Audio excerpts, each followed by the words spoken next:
Shalom, salam sejahtera bagi kita semuanya. Tuhan Yesus memberkati. Yang saya hormati Ibu dosen atau Suster Yanti.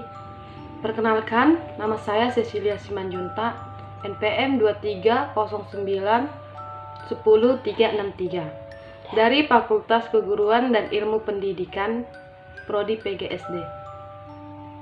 Video ini saya buat sebagai tugas mata kuliah agama dengan dosen pengampu Ibu Yanti Naibao S.Hum. Di sini saya akan menjelaskan tentang materi surga atau purgatorium.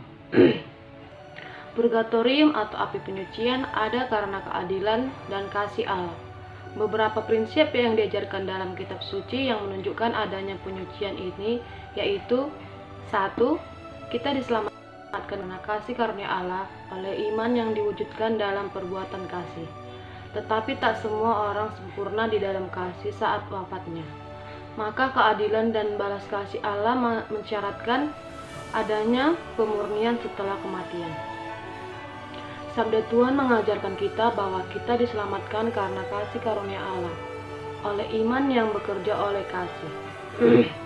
Sebab tanpa perbuatan, iman itu mati dan tak dapat menyelamatkan.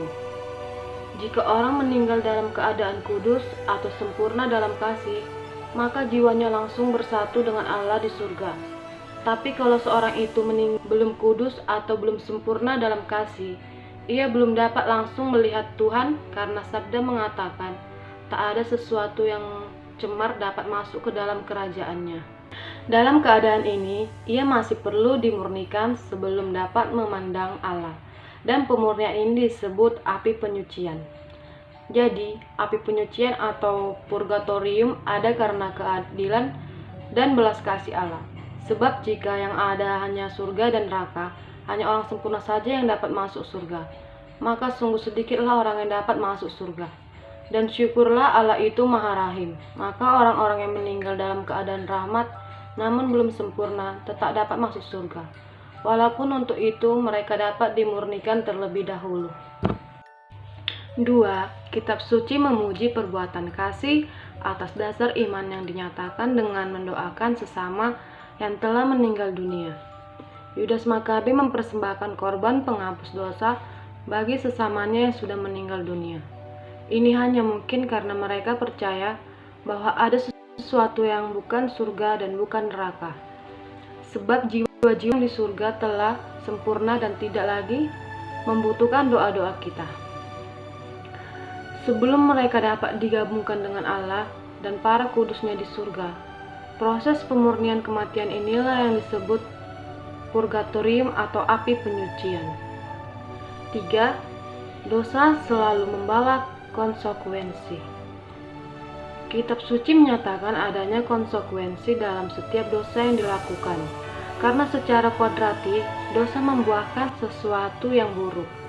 Api penyucian ada karena adanya konsekuensi untuk setiap dosa yang telah kita lakukan semasa hidup di dunia.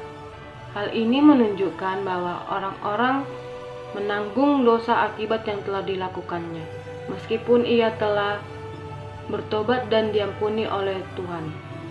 Yang keempat, ada dosa berat, ada dosa ringan, dan dosa ini dapat diampuni di kehidupan yang akan mendatang. Dalam Injil, Yesus mengatakan bahwa ada dosa yang tidak dapat diampuni di dunia ini maupun di dunia yang akan datang. Maka secara implisit, Yesus menyatakan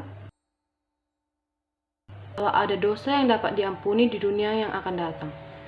Hal ini tidak terjadi di surga atau di mana tidak ada dosa, dan juga bukan di neraka atau di mana tidak ada pengampunan. Maka ini menunjukkan adanya keadaan yang bukan surga dan bukan neraka, di mana ada dosa-dosa tertentu yang dapat diampuni, atau keadaan ini yang dikenal dengan api penyucian. Kitab suci menyatakan adanya dosa berat yang mendatangkan maut dan dosa ringan yang tidak mendatangkan maut. Dosa berat merusak kasih yang akan di dalam hati manusia, sedangkan dosa ringan membiarkan kasih tetap ada, tetapi melukainya. Orang melakukan dosa berat jika tiga hal ini terpenuhi. yaitu satu, objeknya adalah urusan berat. Yang kedua, orang yang tahu bahwa perbuatan dosa itu salah. Yang ketiga, orang sengaja melakukan dosa tersebut. Orang yang melakukan dosa berat menolak baik perintah Allah maupun Allah sendiri yang memberi perintah. Sedangkan orang yang melakukan dosa ringan tidak secara langsung menolak perintah Allah. Ia masih memiliki kasih kepada Allah dan sesama. Dosa ringan tidak melenyapkan rahmat, pengudusan, kasih, dan persahabatan Allah dengan kebahagiaan abadi. Namun demikian, dosa-dosa ringan tetap membawa konsekuensi, yaitu siksa dosa sementara. Yang kelima, masa pemurnian terjadi sejak di dunia atau purgatorium atau keduanya.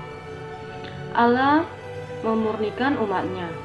Pemurnian itu dapat dialami saat seseorang masih hidup di dalam, yaitu melalui sakit, penyakit, atau berbagai ujian hidup, maupun setelah berlalu dari kehidupan di dunia ini.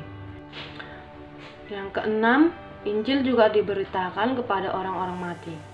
Rasul Paulus mengatakan bahwa Injil pun diberitakan kepada orang-orang mati, yaitu roh-roh yang di dalam penjara. Ini mengindikasikan adanya suatu keadaan yang bukan surga, namun juga bukan neraka. Yang ketujuh, ada Rasul Paulus yang mendoakan sahabatnya Onesiphorus yang telah meninggal dunia.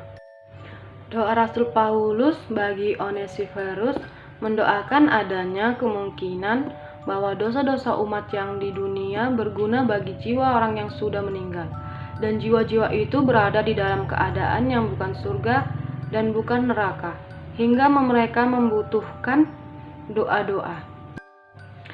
Katekismus Gereja Katolik mengajarkan 1.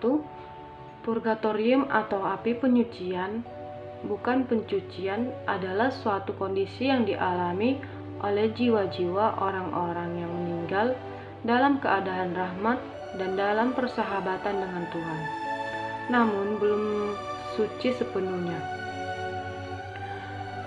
sehingga memerlukan proses pemurnian atau setelah kematian sebelum mereka dapat masuk surga. Yang kedua, pemurnian di dalam api penyucian melibatkan semacam penderitaan jiwa, namun sangatlah berlainan dengan siksa neraka.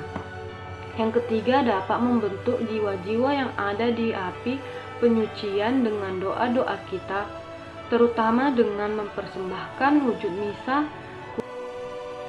Sekian video yang saya buat. Jika ada kata yang salah, mohon suster maafkan.